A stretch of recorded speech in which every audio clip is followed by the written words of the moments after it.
She's a part of the assembly line. She's making history, working for victory. Rosie, the riveter, keeps a sharp lookout for sabotage.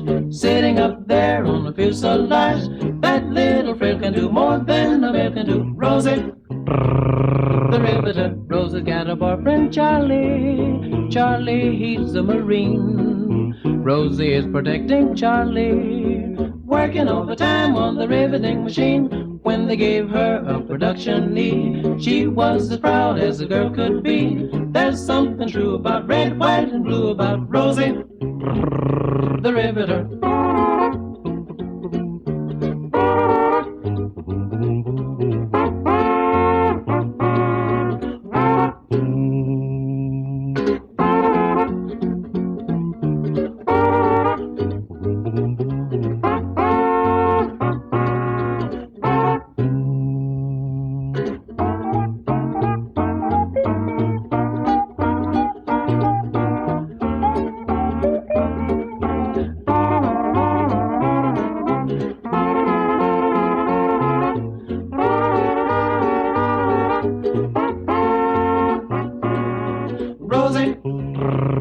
The riveter, Rosie, Rosie, Rosie, working on assembly line.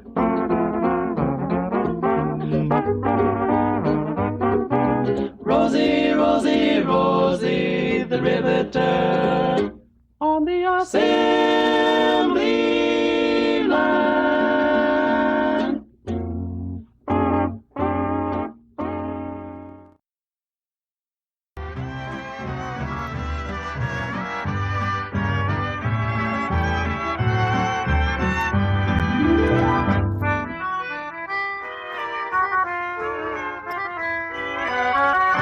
When the Yanks raised the stars and stripes on Iwo Jima Isle, through the blood and tears they won through, bless the heart of each Yankee there on Iwo Jima Isle, resting 'neath a blanket of blue.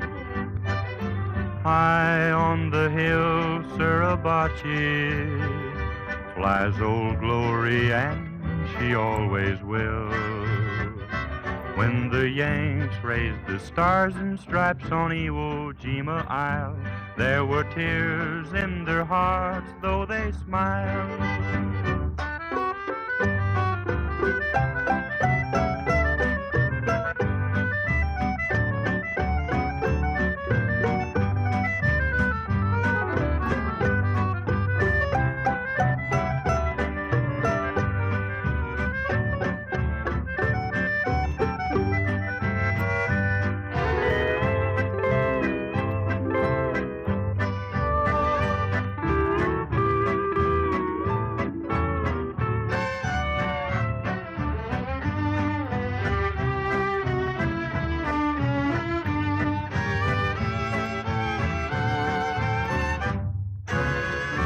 When the Yanks raised the stars and stripes on Iwo Jima Isle, through the blood and tears they won through, bless the heart of each Yankee there on Iwo Jima Isle, resting 'neath a blanket of blue. Hello, Skipper. Hello, Navigator. Half a minute to go. Okay. Hello, Engineer. Skipper here. Yeah? Will you put the revs up, please? Yeah?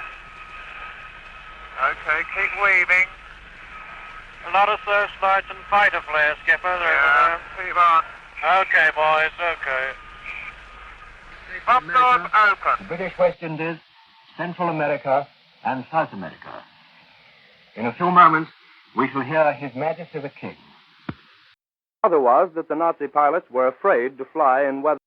At this historic moment, Are sure that our fight is against evil and for a world in which goodness and honor may be the foundation of the life of men in every land, that we may be worthily matched. Unconfirmed by Allied sources, of course, says that heavy fighting is taking place between the Germans and invasion forces on the Normandy Peninsula, about 31 miles southwest of Le Havre. Another bulletin, also from Berlin Radio and unconfirmed, says that British-American landing operations against the western coast of Europe from the sea and from the air are stretching over the entire area between Cherbourg and Le Havre, a distance of about 60 miles. I repeat, there is no confirmation. And here's another bulletin just in. DNB, the German agency, says, this is unconfirmed, that the most important airdromes in the area of the Normandy Peninsula of France have been wiped out. Now, I presume that means wiped out by the Allies. As you may have heard on earlier broadcasts, all three German news agencies have begun broadcasting these stories that the invasion is here. But there is no Allied confirmation as yet. The first report came out shortly after midnight, and since then we've been flooded with reports from Berlin. Paris Radio, strangely enough, has not confirmed any of these reports. And now we have just been informed that we can expect in a very few seconds, a very important broadcast from the British capital. And so now we take you to London.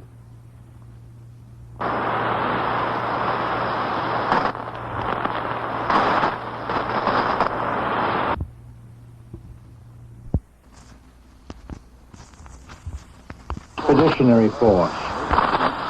The text of communique number 1 will be released to the press and radio of the United Nations in 10 seconds. Repeat, 10 seconds from now.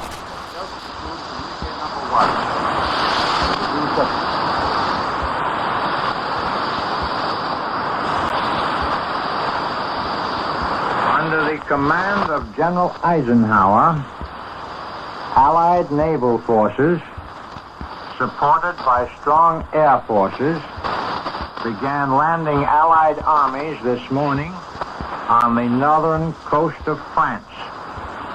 The communique will be repeated. Under the command of General Eisenhower, Allied naval forces, supported by strong air forces, began landing Allied armies this morning on the northern coast of France.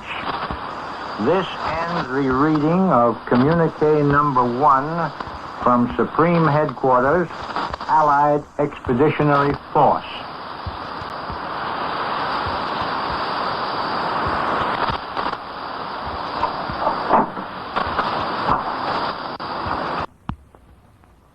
Ladies and gentlemen, this is New York, NBC Newsroom again. Men and women of the United States, this is a momentous hour in world history. This is the invasion of Hitler's Europe, the 0 hour of the Second Front. The men of General Dwight Eisenhower are leaving their landing barges, fighting their way up the beaches into the fortress of Nazi Europe. They are moving in from the sea to attack the enemy under a mammoth cloud of fighter planes, under a ceiling of screaming shells from Allied warships. The first news flashes do not say, but a large proportion of this assault is believed to be in the hands of American men. They are making the attack side by side with the British Tommies who were bombed and blasted out of Europe at Dunkirk. Now, at this hour, they are bombing and blasting their way back again.